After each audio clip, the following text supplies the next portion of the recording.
আগামী ২৮শে মে ঢাকায় অনুষ্ঠিতব্য তারুণ্যের রাজনৈতিক অধিকার প্রতিষ্ঠার সমাবেশ সফল করার লক্ষ্যে ফরিদপুরের আলফাডাঙ্গা উপজেলা ও পৌর ছাত্রদলের উদ্যোগে প্রস্তুতি সভা অনুষ্ঠিত হয়েছে। আলফাডাঙ্গা প্রতিনিধি কবির হোসেনের প্রতিবেদনে থাকছে বিস্তারিত। ২৫শে মে রবিবার বিকেলে আলফাডাঙ্গা সদরের সাবেক সোনালী ব্যাংক চত্বরের সামনে এ প্রস্তুতি সভা অনুষ্ঠিত হয়। এতে উপজেলার বিভিন্ন ইউনিয়ন থেকে আগত ছাত্রদলের প্রায় ২ শতাধিক নেতাকর্মী অংশগ্রহণ করেন।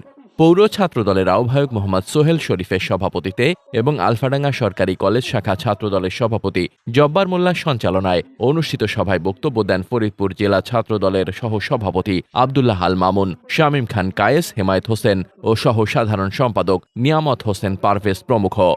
বক্তারা বলেন, ২৮শে মে ঢাকায় অনুষ্ঠিতব্য তারুণ্যের রাজনৈতিক অধিকার প্রতিষ্ঠার সমাবেশে ব্যাপক উপস্থিতি নিশ্চিত করতে সবাইকে ঐক্যবদ্ধভাবে কাজ করতে হবে। এ সময় তারা সমাবেশ সফল করার জন্য প্রয়োজনীয় দিক নির্দেশনামূলক বক্তব্য প্রদান করেন। সভায় উপজেলা ও ইউনিয়ন পর্যায়ের ছাত্রদলের নেতৃবৃন্দ উপস্থিত ছিলেন।